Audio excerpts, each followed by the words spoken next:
Buenos días, bienvenidos a una nueva sesión del Centro de Historia Local de Quimbaya. Hoy con una invitada muy especial desde Brasil, Liliana Marlés Valencia, quimbayuna. Estamos aquí haciendo las pruebas para podernos conectar directamente con Liliana. Aquí ya la vamos a invitar y bueno, esperamos que pronto podamos lograrlo.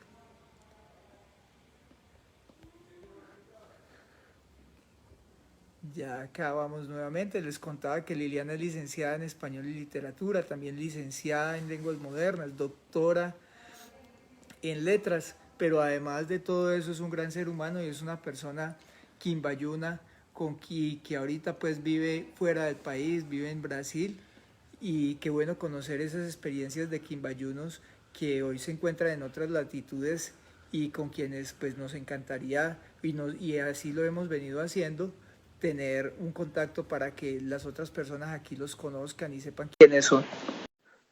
Y cómo es esa experiencia de estar lejos, de vivir en otras partes, dónde están. Conectando.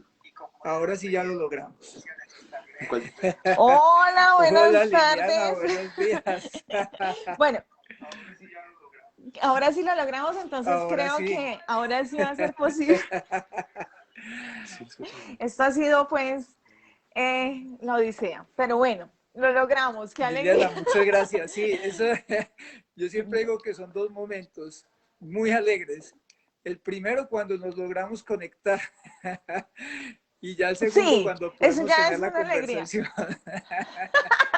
Así, porque conectarse no garantiza necesariamente que haya conversación, tienes toda la razón. Liliana, muchas gracias por aceptar nuestra Bueno, invitación acá del Centro de Historia Local de no, Quimbaya, de muchas la gracias a Academia de ustedes. Historia del Quindío y la Biblioteca Pública. Muchas gracias a ustedes. Para mí es un placer y una alegría estar aquí. Pues le contaba a Y nuestros bueno, invitados que Liliana es quimbayuna, que estudió lenguas modernas, que también estudió licenciatura en español y literatura, que es doctora en sí, señor. letras, pero esas cosas son muy importantes, pero nosotros queremos conversar hoy con Liliana, con el ser humano, con la persona Claro que que es sí. quimbayuna, que queremos conocer un poquito sobre su vida y como le decía, este programa es la sesión del Centro de Historia Local y lo que queremos Ujú. conocer es la mayor cantidad de detalles de su vida, de dónde, de que pues sabemos que es quimbayuna, pero en qué barrio se Sí, crió, dónde señor. estudió la primaria. Claro que Yo le sí. voy a ir preguntando para que usted me cuente todo.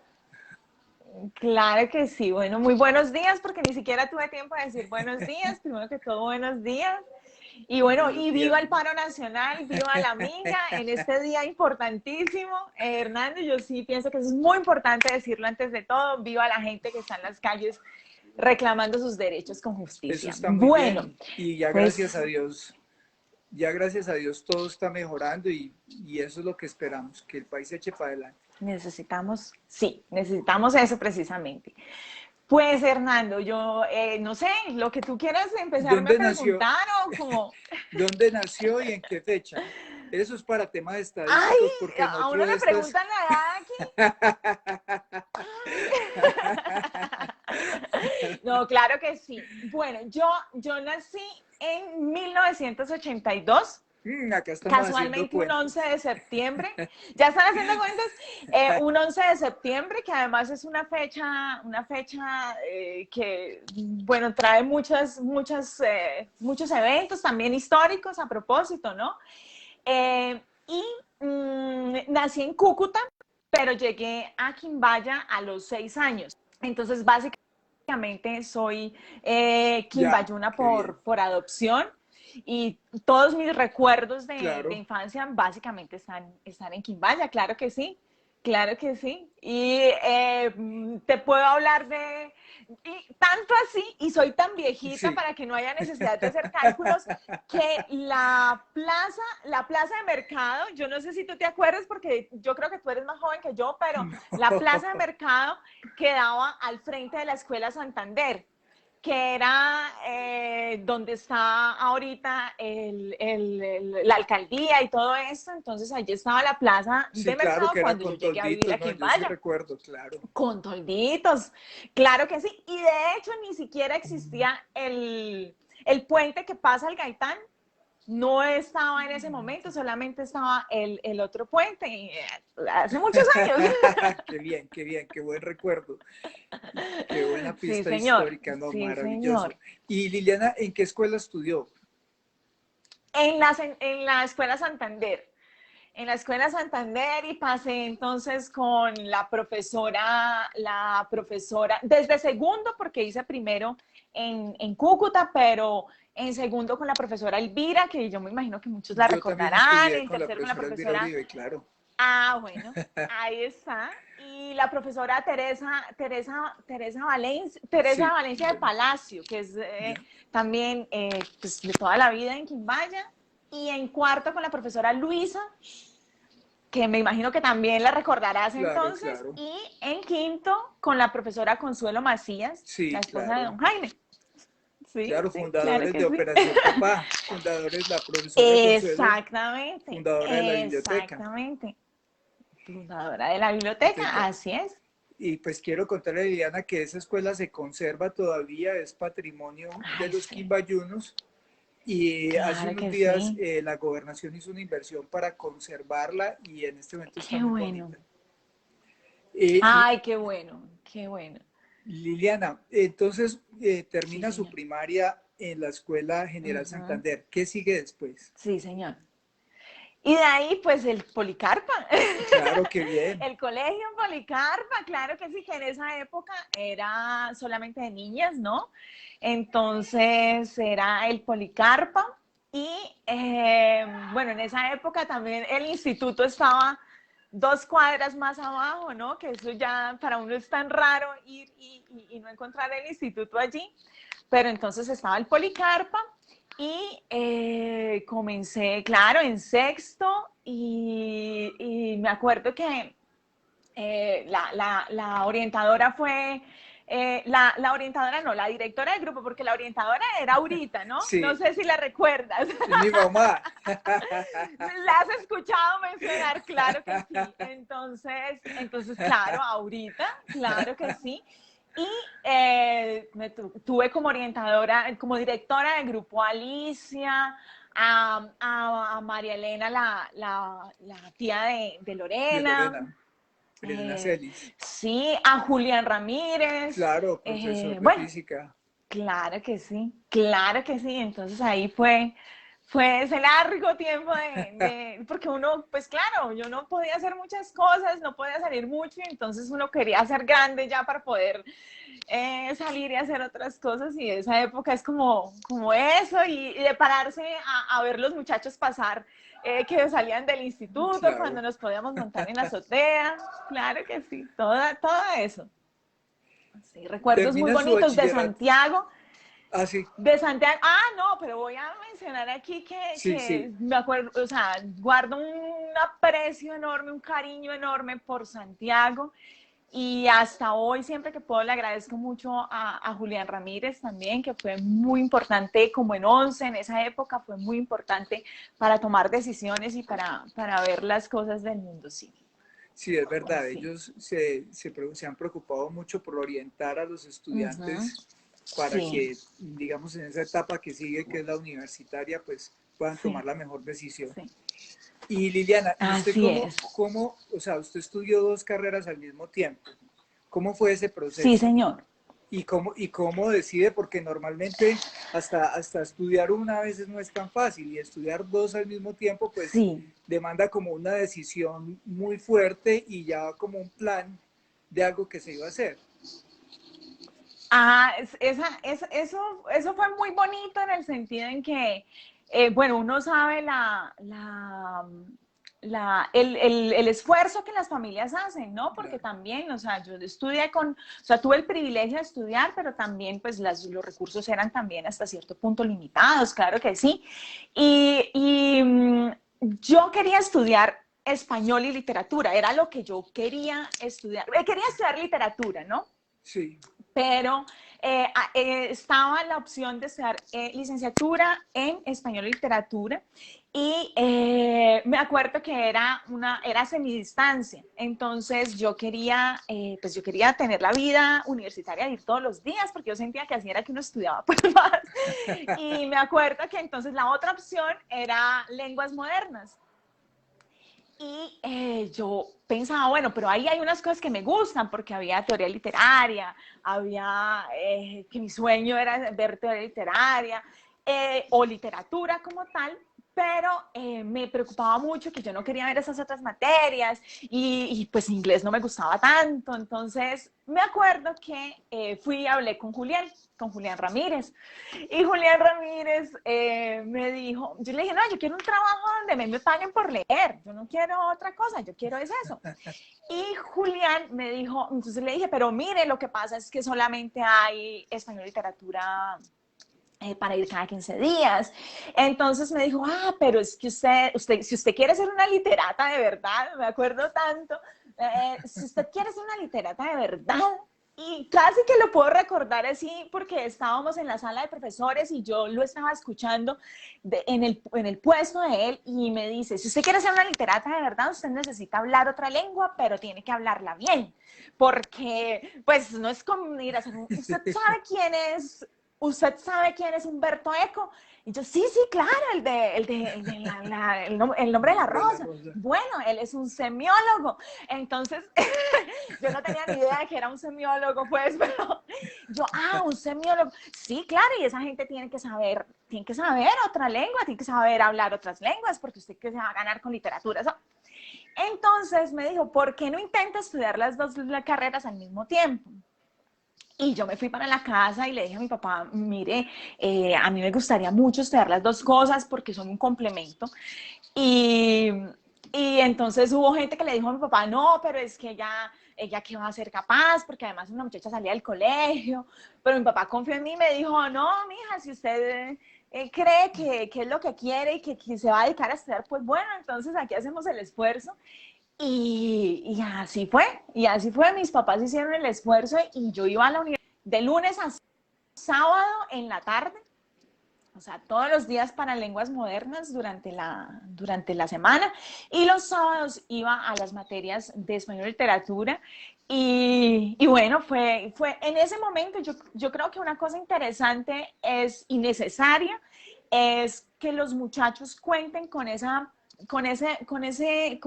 posibilidad de ver otras opciones, porque a veces nosotros desde la juventud pensamos que las cosas son como muy específicas así y resulta que digamos que es mucho más productivo cuando se establece ese diálogo y hoy en día me parece completamente lógico haber estudiado lenguas modernas y español y literatura porque realmente uno conoce mejor la lengua propia en la medida en la que conoce otras lenguas y eso es una riqueza que deja el alma más tranquila. Entonces creo que fue una gran alegría y fue una gran oportunidad que tuve.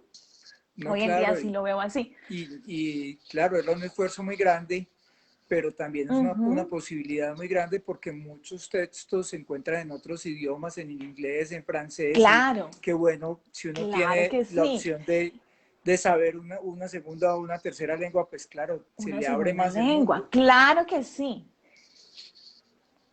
Y Liliana, claro ¿y cómo que descubre sí, y usted? uno la necesita para, eso que dices es muy importante. Sí.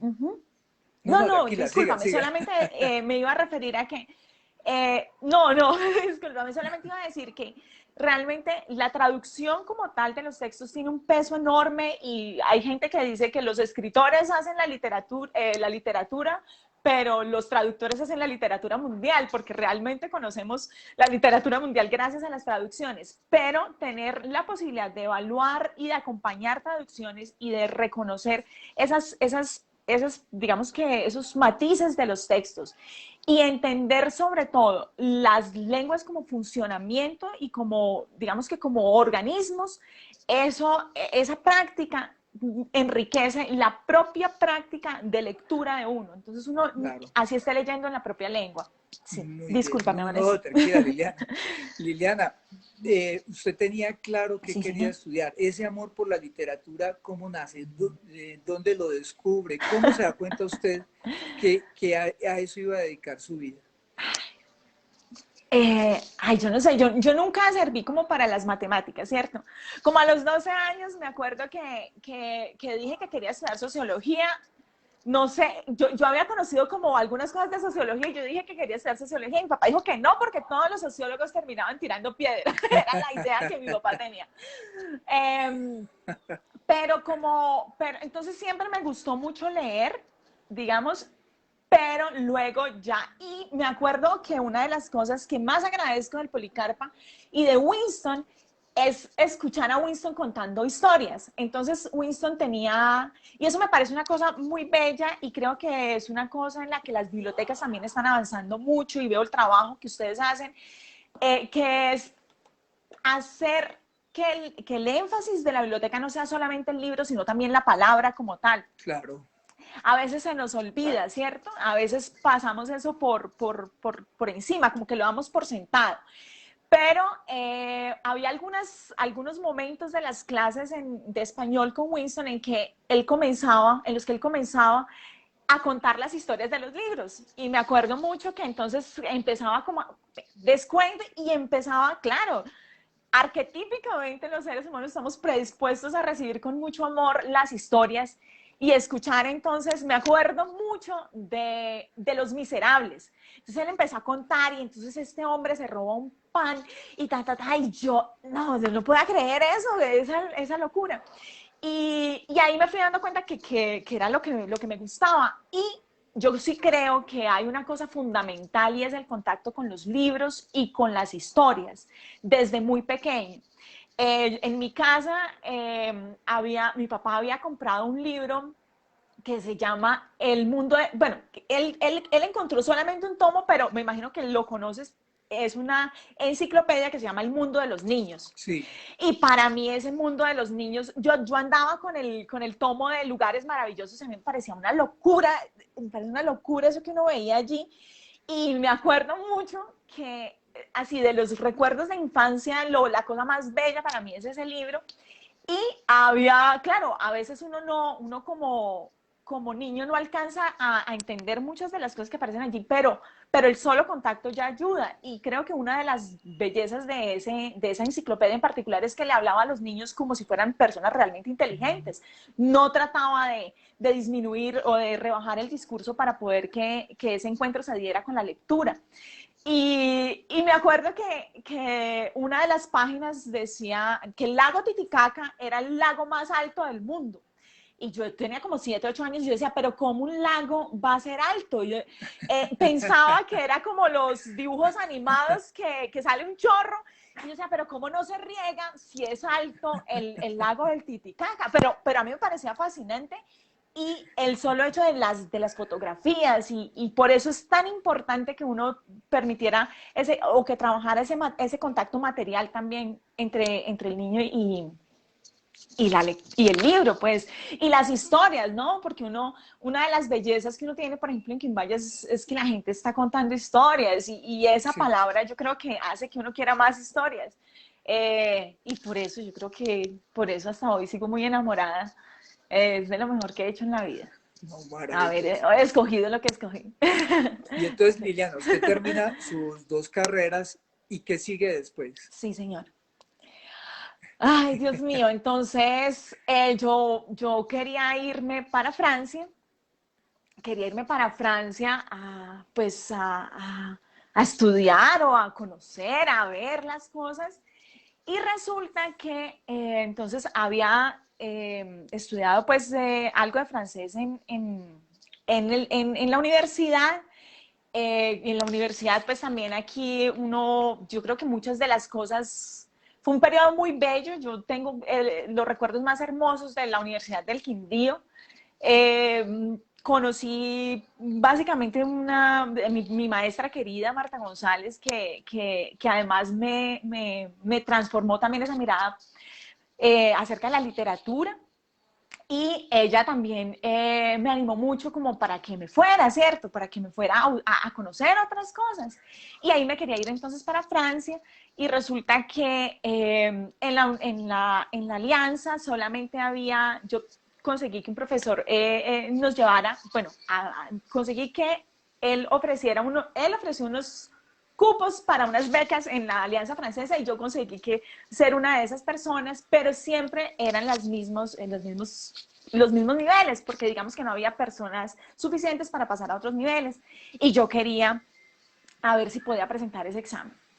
Y bueno, en busca de esto, dije, no, me voy para Cali. Además bueno, yo tenía un amor enorme por Cali, conocía gente de Cali, me había enamorado de Cali a través de Andrés Caicedo, que bueno, Claro. es un paso obligado para uno cuando está muchacho.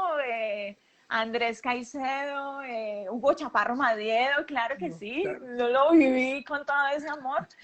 Y gracias a eso, entonces dije, no, me voy para Cali y en Cali comenzó otra historia, yo creo que comenzó la vida real de uno ver y tener que ya, digamos que cuidar de mi propia existencia porque ya no estaba en la casa con mis papás, entonces comenzó otra historia.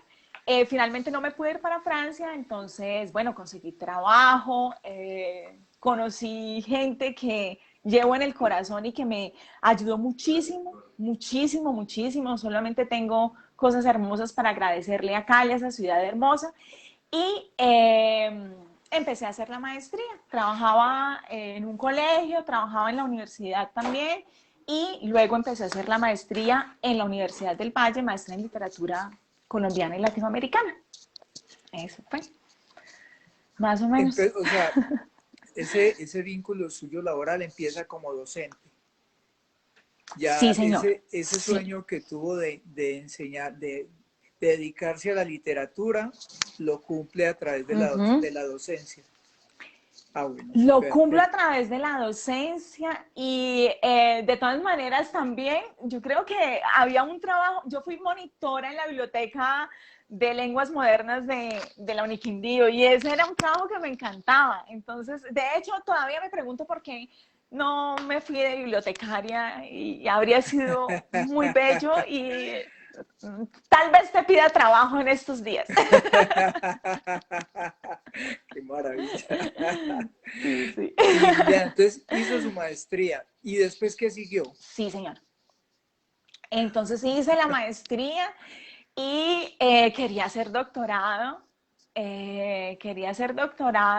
y dije, bueno, supe que en Brasil, digamos que uno tenía opción de no tener que pagar la matrícula en el doctorado, entonces empezó, creo que, bueno, fue un movimiento bastante grande de personas que se fueron a estudiar maestría y doctorado a Brasil. Entonces empecé a organizar todas las cosas para poderme ir a Brasil a cumplir el sueño de hacer el doctorado, de estudiar literatura y de poder como llegar a conocer más cosas en ese sentido. Y me fui para Brasil,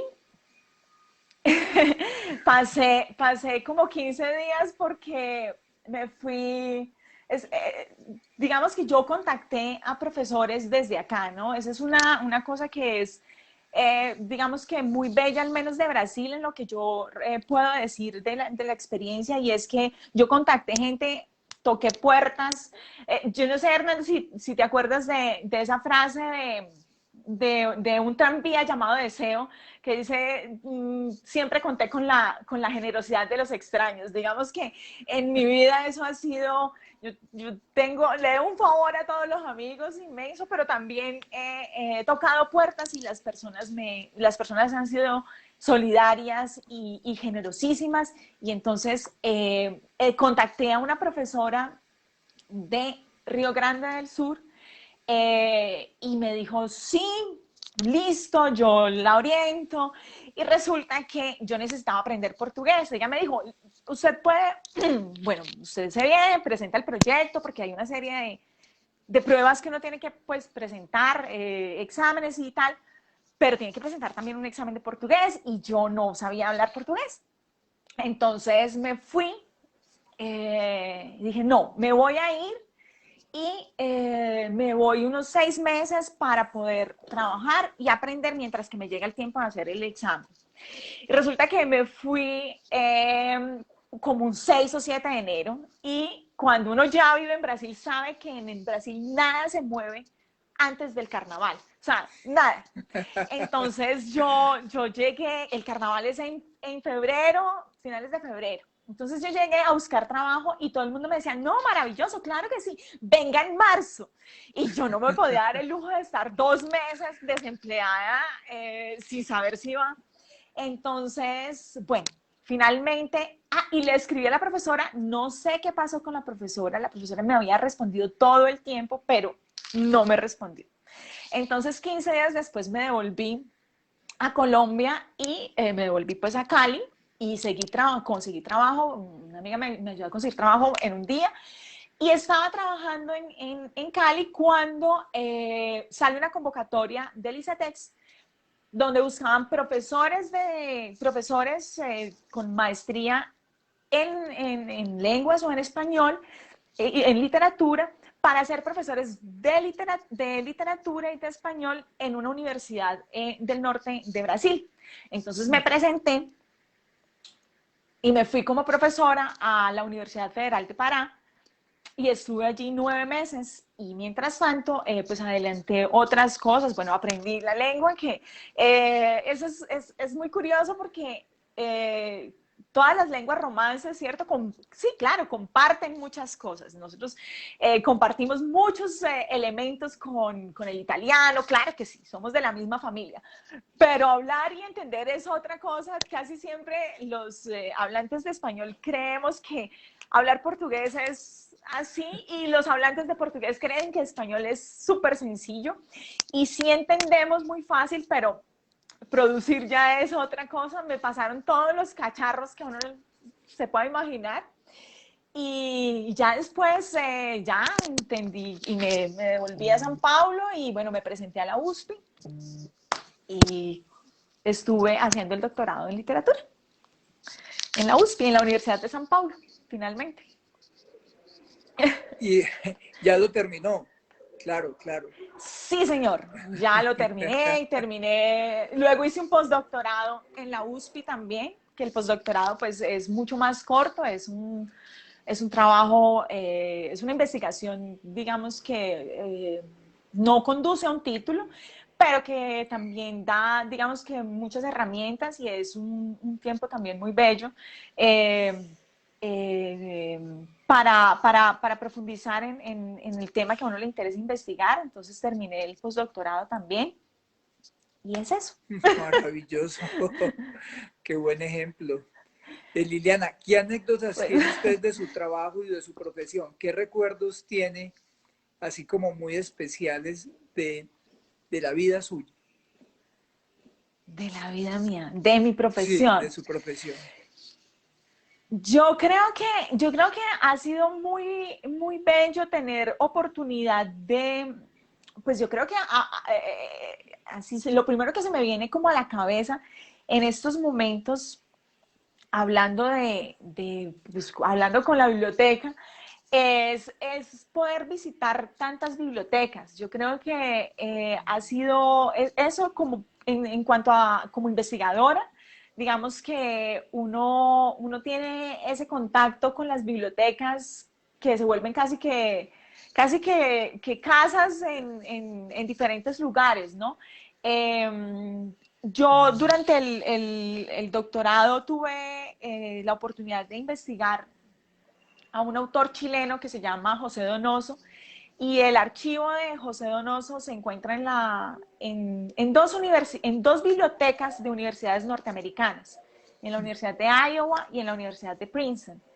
Y, y digamos que tener ese contacto con los manuscritos es una de las experiencias más bellas. Cuando uno llega y tiene que lavarse las manos y tratar con ese cuidado toda esa historia, toda esa memoria que está allí, que son archivos de alguien que uno ha estado leyendo y estudiando por años y finalmente tiene allí las letras de esa persona. Esa es una, digamos, como investigadora, esa es una de las cosas muy bellas que guardo en la memoria. Como profesora, yo creo que uno tiene tantas cosas que aprende con los muchachos. Es difícil, mi respeto aquí va para todos los profesores, porque tiene sus momentos muy difíciles, pero tiene momentos muy bellos y creo que se construyen relaciones con los estudiantes, con algunos que son para toda la vida.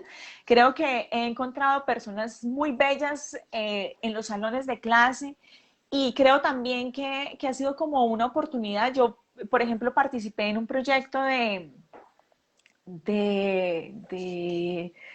de enseñanza de español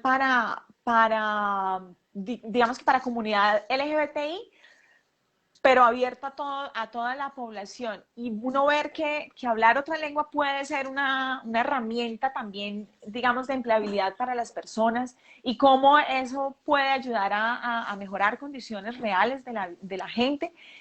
Son experiencias muy bellas que, digamos, que el trabajo con las palabras, con las lenguas, me han generado. Creo que sería como eso el primero que se me viene a la cabeza. Y su práctica como profesora, ¿qué satisfacciones le ha traído? Bueno, yo creo que había una cosa, yo siempre siempre me asombro mucho cómo a veces desde la propia, desde el propio desconocimiento uno puede valorar ciertas cosas, ¿no? Cómo las personas, digamos que ven ese aprender otra lengua, eh, y cómo eso, digamos que posibilita que las personas tengan otras experiencias. Yo creo que esa es una de las experiencias muy bellas. Y otros trabajos que se han hecho, ¿no? Así, de lo que recuerdo, ahorita hablando de Andrés Caicedo, me acuerdo mucho que cuando yo fui a cumplir los 25 años, como Andrés Caicedo decía que no le gustaba que lo leyeran adultos. Entonces, cuando yo cumplí los 25 años, yo dije, no, nunca más lo vuelvo a leer por respeto. Pero hice mi despedida de Andrés Caicedo y me acuerdo que mis estudiantes de español en ese momento fueron solidarios y generosos conmigo y me acompañaron a hacer, digamos que mi despedida y entonces pues, salimos a tomar fotos en Cali y ellos digamos que se dispusieron para algunas actividades que realizamos y era simplemente el amor de la profesora que se estaba despidiendo de su escritor que quiso mucho, ¿no? Entonces creo que esa es una de las experiencias como de la carrera como docente que recuerdo con mucho cariño.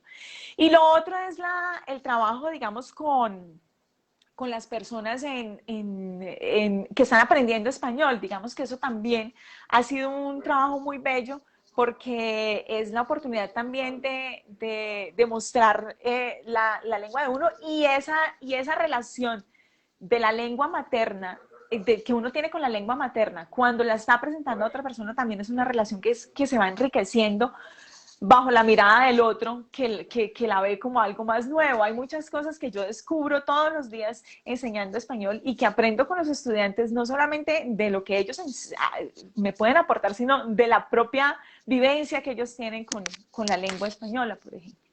Liliana, En ese ¿qué sentido. otros títulos o escritores recuerda usted que hayan influido en su vida y que usted considere que son una base para su trabajo hoy? Bueno, digamos que una de las cosas más bellas es que los lectores nunca somos los mismos, ¿no? Uno va cambiando y también los escritores, la forma en la que uno los lee también se va transformando con uno. Yo he tenido muchas fases, ¿cierto? Entonces, cuando estaba, por ejemplo, cuando estaba en la universidad, a propósito, fui estudiante de Mesías, De Carlos Fernando del Gutiérrez, profesor claro. Carlos Fernando, Claro, claro que Quimbayuno sí. también. Fue mi orientador, claro que sí, un cariño enorme por el profe y en esa época, bueno, me imagino que, yo no sé que lean los muchachos hoy en día tan jóvenes, pero en esa época nosotros manteníamos ajado un libro que tenía Lagar de Raúl Gómez Hattin, lo manteníamos vuelto nada, y la primera edición que yo leí de Opio en las Nubes fue una que me prestó Lagar de Colcultura, ¿cierto? Sí. Entonces, ay, discúlpame que se está anotando aquí. Tranquila. Entonces, y yo hice digamos que mi trabajo, me acuerdo que yo decía, ay, pero no, es que mire eso tan romántico, dice, cuando te miro, yo no sé si darte un beso, cortarme las venas, y a mí eso me parecía la cosa más, la locura. Y Carlos Fernández, el profesor, fue mi director de trabajo en español y literatura, que fue sobre Opio en las Nubes. Entonces, digamos que durante esa época fue como eso. Para mí fue muy enriquecedora esa época. Y luego, mi maestra Marta González decía que Andrés Caicedo era un pelmazo, que cómo era posible que yo estuviera leyendo eso.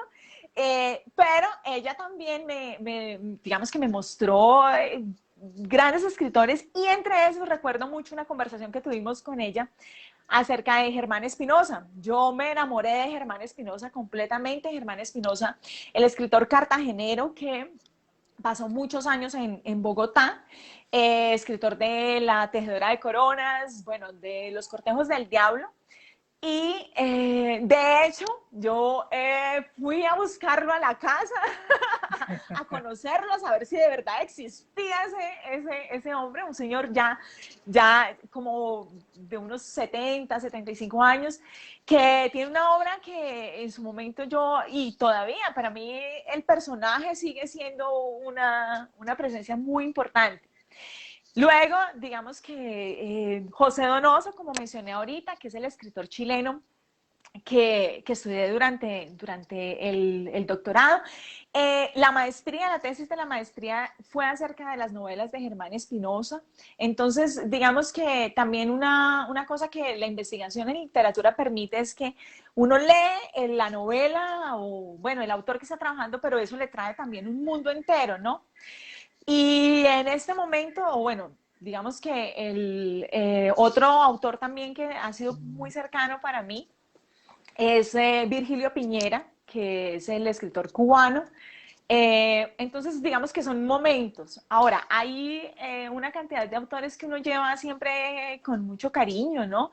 Y digamos que esa es una de las bellezas también, como hablabas al comienzo, de poder leer sin intermediarios. Y es, bueno, la riqueza enorme de la literatura brasileña. Entonces también hay una cantidad de autores que, bueno, desde el más canónico como Machado de Asís hasta otros mucho más contemporáneos y digamos que están entrando al canon más recientemente como Dalton Trevisan, que son autores que hacen parte ya de mis grandes amores. Sí, Nelson Rodríguez, bueno, ahí hay un montón. Liliana, ¿qué recuerdo Sería tiene como usted eso. de la Biblioteca Pública de Quimbayo? Ay, Dora. Claro, Dora ahorita, claro. es mi recuerdo, Dora es mi recuerdo. Y yo no sé qué pasaba, pero siempre que uno iba y no se podía hablar, y entonces uno con esas ganas de morirse de la risa, yo creo que me acuerdo mucho de eso sí, esos son como los recuerdos principales. Me gustaría que fueran un poco más, pero así, esos No, son qué los bueno. primeros. Pero me acuerdo mucho, por ejemplo, esto sí, es inevitable recordar las levantadas como a las 7 o 8 de la mañana para ir al cineclub en la biblioteca, porque hubo un tiempo en el que el cineclub funcionaba en la biblioteca. Entonces las películas que, claro, uno en esa época, digamos que uno no tenía mucho acceso a películas, entonces uno veía El Embajador de la India. Me acuerdo que con Juan, mi amigo Juan, vimos Trainspotting, El Embajador de la India, bueno, en la biblioteca. Entonces ese era, digamos que el parche del momento, no irse a la Claro. biblioteca un sábado, un domingo a las 8 de la mañana a ver la película. Y es fundamental ese trabajo que hace la biblioteca. Me acuerdo mucho también de un proyecto que yo no sé si lo manejaba la biblioteca, pero que Nini, que es un personaje maravilloso que es Nini, Claro, cuidaba de la P. sí, Y entonces, claro, la P era un proyecto bellísimo de circulación y de ese trabajo con los niños, además que Nini pues ni mandaba a hacer porque tenía todo el talento y todo el trabajo y todo el conocimiento para trabajar con los niños. Me acuerdo mucho de ver a los niños allí, de llevar a mi sobrina también. Entonces, digamos que, y me acuerdo claro de cómo, bueno, lo que uno tenía de contacto con lo que era todos esos personajes como Duano, como Cacique, que era como, esa gente estaba allí en la biblioteca al comienzo, ¿no? Ya después, entonces ya uno fue conociéndolos. Pero para mí la biblioteca siempre ha sido como, siempre fue, digamos que ese lugar donde uno podía contar con exposiciones y bueno, con una serie de conversatorios que uno, digamos que nunca va a alcanzar a dimensionar la importancia que eso tiene para uno tener acceso a ese tipo de recursos, sobre todo en esa época. Hoy en día pues con internet es mucho más sencillo, pero esa es una cosa que las generaciones, yo no sé si ya por viejita lo digo, pero las generaciones no la van a alcanzar a dimensionar, que es ese no tener todo al alcance de la mano, cómo enriquecía eso que sí se tenía, ¿no?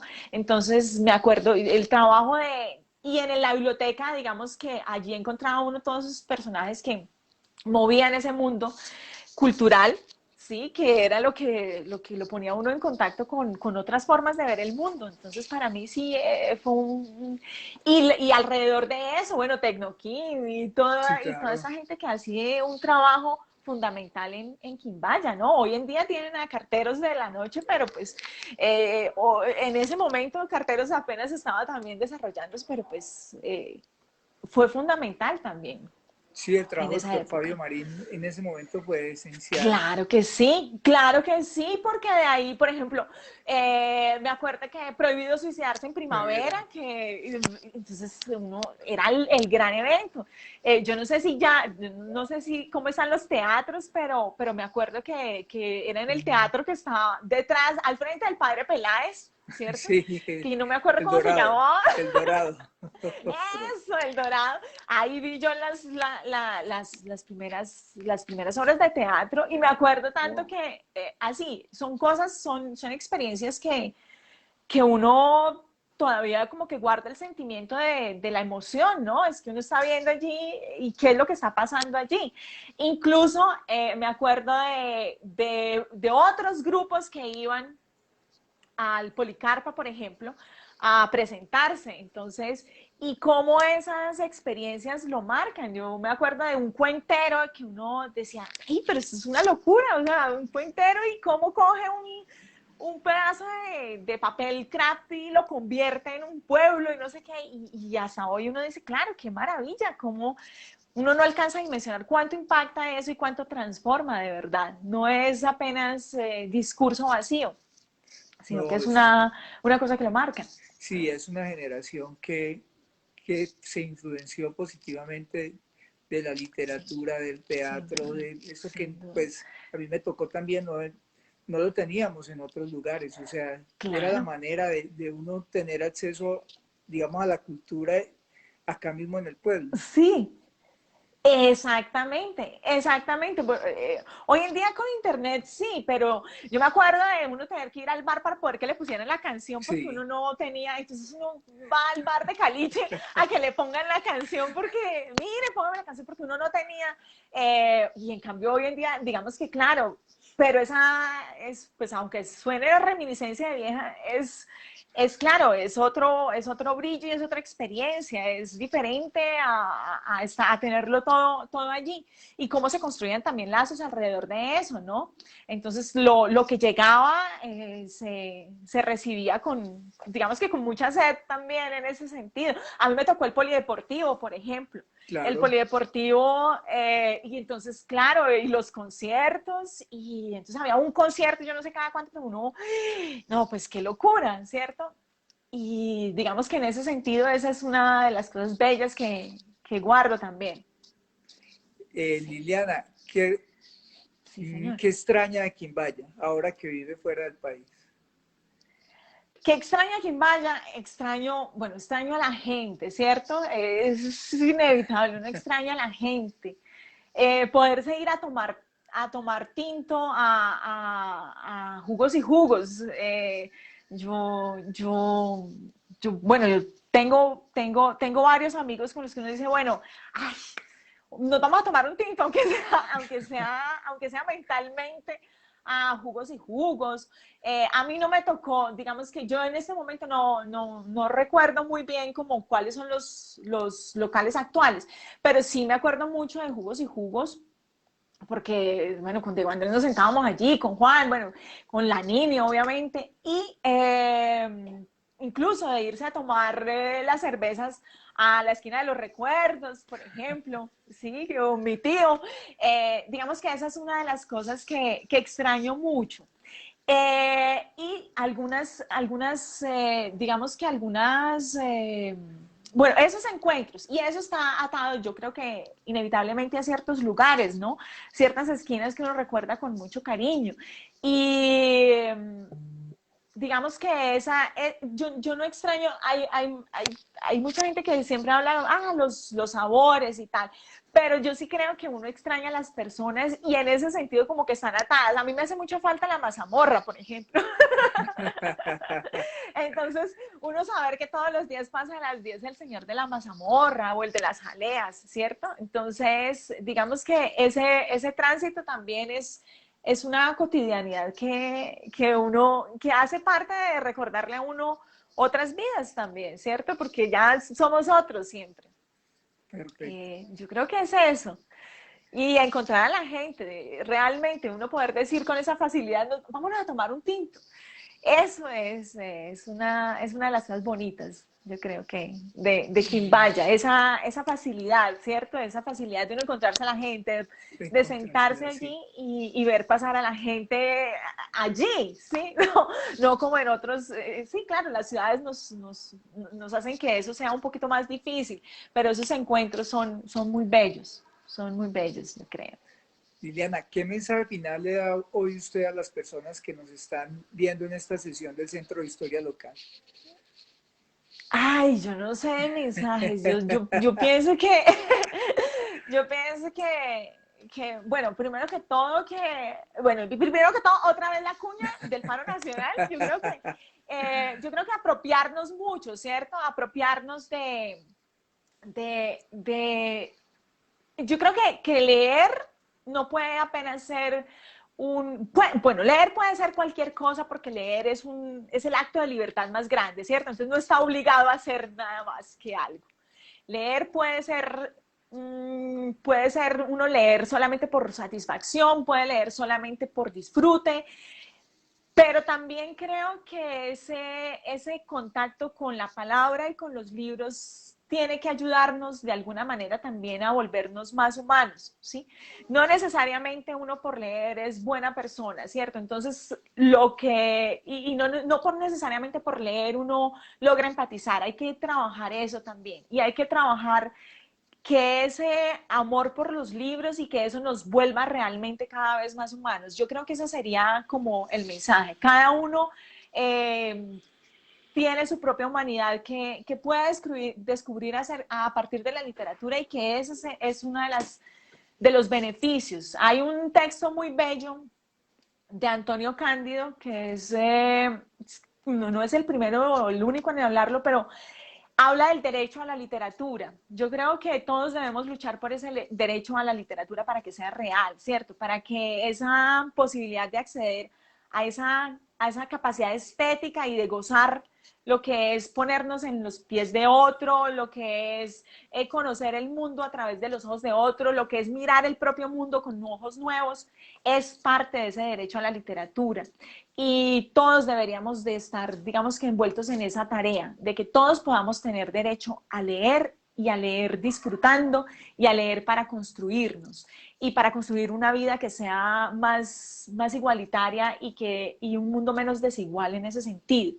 Creo que ese sería como el mensaje. Yo no creo que cada uno debe luchar por tener ese derecho a la literatura y garantizárselo a los demás. Que ese disfrute del que estamos hablando aquí, que nos hizo reunirnos hoy, que esa alegría que da leer y aprender y poder conocer el mundo no sea apenas un privilegio de algunos, sino que sea una parte fundamental tan necesaria y que se vuelva tan necesaria y tan lógica como la necesidad que tenemos todos de comer o de dormir. Que esa parte, digamos, que estética que nos conecta con la vida sea de verdad una cosa que vivamos todos los días y que la podamos vivir a plenitud. Creo que ese sería el mensaje, aunque un poco largo. No, Hernando. maravilloso.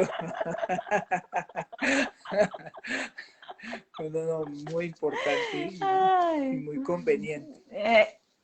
Y muy conveniente, sí, así es. Recomiendo el texto de Antonio Cándido, El derecho a la literatura, sí, tenemos que luchar por él. Liliana, muchas gracias por estar Señor. hoy en esta sesión del Centro de No, Historia muchas Local. gracias a ustedes. De verdad Muchas gracias a maravilloso. ustedes. Quiero contarle que... Fue Sí. una experiencia muy bella ponerme a recordar todo esto. ¿Quiere contarme qué? Discúlpeme que No, lo no, no, interrumpí. no, tranquila, no, maravilloso, no, que este ejercicio lo hacemos en compañía de Lorena Elizabeth Celis Aguirre, que es nuestra Sí, compañera de sí. trabajo, de Javier Andrés Muchas González, gracias a que también es Lorena. nuestro compañero, que también nos apoya acá en la parte Sí, técnica y trabaja con nosotros acá en la biblioteca. Nosotros somos un equipo, sí, ese equipo también está sí. conformado por la Alcaldía, por la Secretaría de Servicios Sociales, por la Subsecretaría de Cultura, por la Fundación Construyendo Ujú, Bienestar, por el canal local. Ahorita que nosotros terminemos, sí, empezamos a sí, compartir este señor. programa y el canal local se encarga de hacer una divulgación de cada programa que hace la Ya. biblioteca. La constructora Yo he visto Poporo. algunos. Bueno, Sí. es un equipo al que siempre agradecemos Sí. porque todo lo que hacemos lo Qué hacemos con belleza. ese equipo. Entonces, y Qué nuevamente, belleza. Liliana, darle gracias a usted, que es una gran persona, espectacular, y qué bueno que todas las personas que nos escuchan y que ven, que van a ver este programa, sepan Ujú. qué bueno escuchar a Liliana, qué bueno conocer personas que, digamos, han tenido la posibilidad de formarse aquí, pero también en otros lados, pero que eso no cambia el ser. Claro. Claro, y eso no cambia la importancia también que tuvo ese trabajo inicial. Y a propósito de eso, pues darles las gracias y felicitarlos también yo sé que están trabajando mucho también en mostrar, y esto hace parte, en mostrar toda esa gente que trabaja todos los días en el pueblo y que digamos que a veces uno mira, por ejemplo, es una pena porque en la hoja de vida no aparece la gente realmente importante que comenzó con uno y que entonces digamos que parece que no estuviera, pero que es la que está allí y que es la que siembra la semilla y que ese es ese trabajo que hacen, y yo aquí quiero también digamos que felicitarlos Gracias. y reconocer el trabajo de ustedes y el trabajo, por ejemplo, de Carteros de la Noche, que son mis amigos Que son maravillosos, buenísimos. pero que no solamente por eso lo digo, sino porque es un trabajo que personas el trabajo que hace Rodolfo, el Sí. trabajo son personas que toda la vida han trabajado, como tú mismo lo dijiste, bueno, sobra mencionar a Mario, por ejemplo, ese trabajo que va fructificando y que pasan generaciones y allí uno, digamos que en la cotidianidad parece que son los mismos con las mismas haciendo lo mismo porque a veces se vuelven parte del paisaje. Muchas gracias, Liliana.